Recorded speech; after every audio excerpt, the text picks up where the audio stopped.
श्री रामकृष्ण लीला प्रसंग स्वामी शारदानंद जी द्वारा लिखित पाठ संख्या 138 भाव समाधि तथा दर्शन संबंधी कुछ बातें। श्री रामकृष्ण देव की सत्यनिष्ठा। यहाँ पर इस संबंध में और भी एक बात पाठकों से कहना चाहते हैं।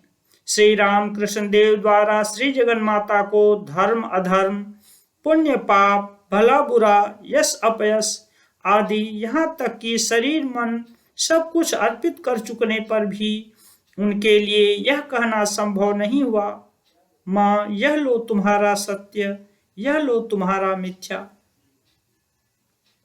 और इसका कारण भी उन्होंने स्वयं किसी समय हम लोगों से व्यक्त किया था। उन्होंने कहा था, इस तरह सत्य का त्याग करने पर श्री जगदम्बा को मैंने अपना जो सर्वस्व अर्पण कर दिया, उसकी सत्यता की रक्षा मैं कैसे कर सकता था। वास्तव में सब कुछ अर्पण करने के बाद भी उनके भीतर कैसी अपूर्व सत्यनिष्ठा हम लोगों ने देखी थी। जिस दिन जहां जाने को वे कहते थे, उस दिन ठीक समय पर वहां वे उपस्थित होते थे। जिस व्यक्ति से जो लेने के लिए कहते थे, उसे छोड़कर अन्य किसी से भी वे उस वस्तु को ग्रहण नहीं कर पाते थे। जिस दिन वे यह कहते थे कि भविष्य में अमुक वस्तु नहीं खानी है अथवा अमुक कार्य नहीं करना है, उस दिन से उस वस्तु को खाना या उस कार्य को करना उनके लिए संभव नहीं होता था। श्री रामकृष्ण देव का कहना था, जिसके अंदर सत्यनिष्ठा है उसे सत्य स्वरूप भगवान की प्राप्ति होती है। जिसमें सत्यनिष्ठा है, माँ कभी उसकी बात को मिथ्या होने नहीं देती। वास्तव में इस विषय के ही कितने दृष्टांत हमने उनके जीवन में देखे हैं, उनमें से कुछ का उल्लेख करना यहाँ पर अनुचित न होगा। उक्त विषय प्रथम दृष्टांत। दक्षिणेश्वर में एक दिन परम भक्तिमती गोपाल की माँ भात रांध कर श्री रामकृष्ण देव को भोजन कराना चाहती थीं। सब कुछ तैयार हो चुका था। श्री रामकृष्ण देव भोजन करने के लिए बैठे। बैठकर उन्होंने देखा कि भात कुछ कड़ा रह गया है, चावल अच्छी तरह से पका नहीं है। असंतुष्ट होकर वे बोले, मेरे लिए क्या यह भात खाना संभव है? अब मैं उसके हाथ का भात कभी नहीं खाऊंगा। उनकी इस बात को सुनकर सभी ने यह सोचा कि गोपाल की माँ को भविष्य के लिए सतर्क करने के निमित्त ही उन्होंने यह कहकर उनको डराया मात्र है।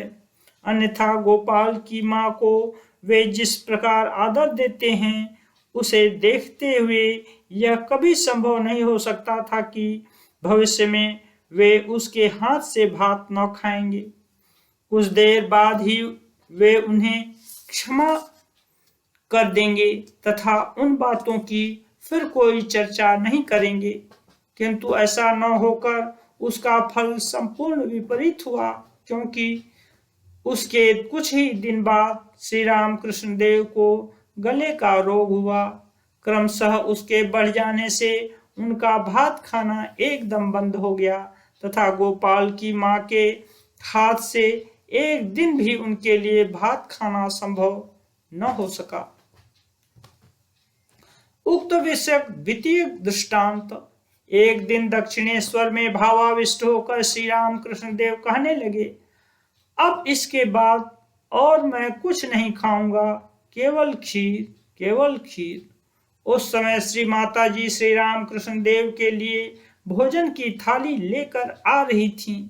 इस बात को सुनकर तथा यह जानकर कि उनके मुंह से जब जो बातें निकलती हैं वे कभी निरर्थक नहीं होती हैं, वे भयभीत होकर बोली, मैं रसेदार तरकारी तथा भात रांध दूंगी, उसे खाना, केवल खीर ही क्यों? उसी भावावस्था में श्री रामकृष्ण देव कह उठे, नहीं खीर। उसके थोड़े ही दिन बाद श्री रामकृष्ण देव के गले में रोग होने के कारण वास्तव में और कोई व्यंजन आदि खाना उनके लिए संभव न हुआ।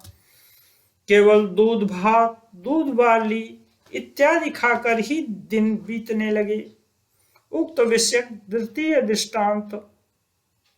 कलकत्ते के प्रसिद्ध दानशील धनी श्रीयुक्त शंभु चंद्र मल्लिक महोदय को श्री रामकृष्ण देव अपने 4 रसददारों में से द्वितीय रसददार कहकर निर्देश किया करते थे। रानी रासमणी के काली मंदिर के समीप ही उनका एक बगीचा था। वहां पर श्री रामकृष्ण देव के साथ भगवत चर्चा करते हुए वे अधिकांश समय बिताया करते थे। उस बगीचे में उनका एक धर्मार्थ औषधालय भी था। श्री रामकृष्ण देव प्राय उदर रोग से पीड़ित रहते थे।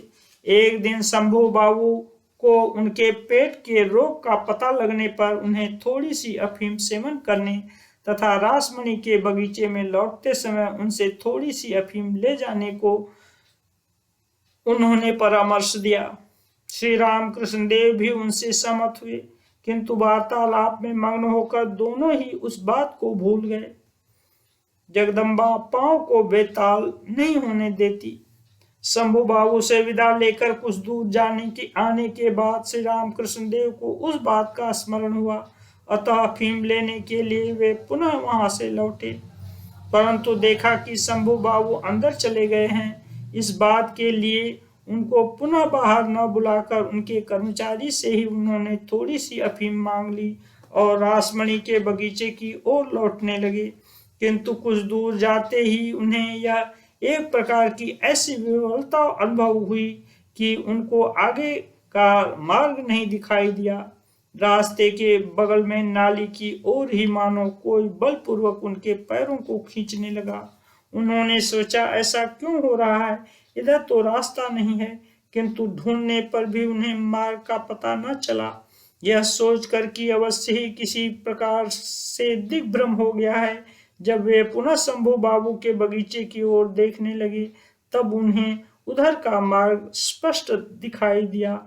कुछ देर तक विचार विमर्श करने के बाद पुनः वे शंभू बाबू के बगीचे के फाटक पर वापस आए तथा वहां से अच्छी तरह देखभाल कर अत्यंत सावधानी के साथ रासमणी के बगीचे की ओर पुनः अग्रसर होने लगे। किंतु 2-4 कदम आगे बढ़ते ही फिर पहले जैसी स्थिति उत्पन्न हो गई। उन्हें मार्ग पुनः नहीं दिखाई दिया। विपरीत दिशा में उनके पैर आकृष्ट होने लगे। इस प्रकार 2-4 बार होने के पश्चात उनके मन में सहसा यह विचार उत्पन्न हुआ, ओह, शंभू ने कहा था कि मुझसे अफीम मांग ले जाना। ऐसा न कर मैं उससे कहे बिना ही उसके कर्मचारी से अफीम मांग कर ले जा रहा हूँ, इसीलिए माँ मुझे जाने नहीं दे रही हैं। शंभू की आज्ञा लिए बिना मुझे कुछ देना कर्मचारी के लिए भी उचित नहीं है और शंभू के कथनानुसार मुझे भी उससे ही लेना चाहिए था। अतः मैं जो यह अफीम ले जा रहा हूँ इसमें असत्य भाषण तथा चोरी दोनों दोष विद्यमान है, इसीलिए माँ मुझे इस प्रकार घुमा फिरा रही हैं, वापस नहीं जाने दे रही हैं। यह सोचकर श्री रामकृष्ण देव शंभू बाबू के औषधालय में पुनः पहुंचे। उन्होंने देखा कि वह कर्मचारी भी वहां पर उपस्थित नहीं है, भोजनादि करने के लिए कहीं चला गया है। इसलिए खिड़की के अंदर से ही उस अफीम की पुड़िया को औषधालय में फेंक कर जोर से चिल्लाते हुए उन्होंने कहा, लो भाई, यह तुम्हारी अफीम रही। यह कहकर वे रासमणी के बगीचे की ओर चल दिए। इस बार जाते समय उन्हें पहले जैसी विह्वलता नहीं हुई, रास्ता भी स्पष्ट दिखाई देने लगा और वे अच्छी तरह से यथास्थान पहुंच गए। श्री रामकृष्ण देव कहा करते थे, मैं अपना सारा भार माँ पर सौंप चुका हूँ ना, इसीलिए माँ मेरे हाथ पकड़ी हुई है, पाँव को थोड़ा भी बेताल नहीं होने देती, इधर उधर पड़ने नहीं देती। श्री रामकृष्ण देव के जीवन से संबंधित न जाने कितने ही इस प्रकार के दृष्टांतों को हमने सुना है। बहुत ही अपूर्व घटनाएं हैं। हमारे लिए कभी कल्पना के द्वारा भी क्या इस प्रकार की सत्यनिष्ठा तथा सर्वांगीण निर्भरता का किंचित मात्र अनुभव करना संभव है? क्या यह उस प्रकार की निर्भरता है जैसा कि रूपक के सहारे श्री रामकृष्ण बारंबार हमसे कहा करते थे? उस देश में यानी श्री रामकृष्ण देव के जन्म स्थान कामारपुकुर में खेतों के बीच में होकर पगडंडियां हैं। पगडंडियों पर चलकर सभी लोग एक गांव से दूसरे गांव में जाते जाते हैं। बहुत ही संकरी पगडंडी है, पैदल चलने पर कहीं गिर न जाए, इसलिए पिता ने अपने छोटे लड़के को अपनी गोद में ले रखा था तथा उससे बड़ा लड़का कुछ समर्थ होने के कारण पिता का हाथ पकड़कर चल रहा था। चलते चलते एक बड़ा चील या और किसी वस्तु को देखकर आनंदित हो दोनों लड़के ताली बजाने लगे। गोद के लड़के को यह मालूम था कि पिताजी उसे पकड़े हुए हैं, इसलिए वह निडर हो आनंद मना रहा था।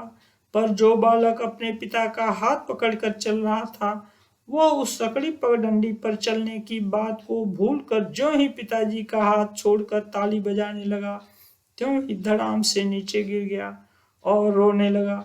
इसी प्रकार माँ ने जिसका हाथ पकड़ रखा है उसे और कोई डर नहीं है, परंतु जिसने माँ का हाथ पकड़ा है उसके लिए डर दूर नहीं है, क्योंकि हाथ छोड़ते ही वह गिर पड़ेगा।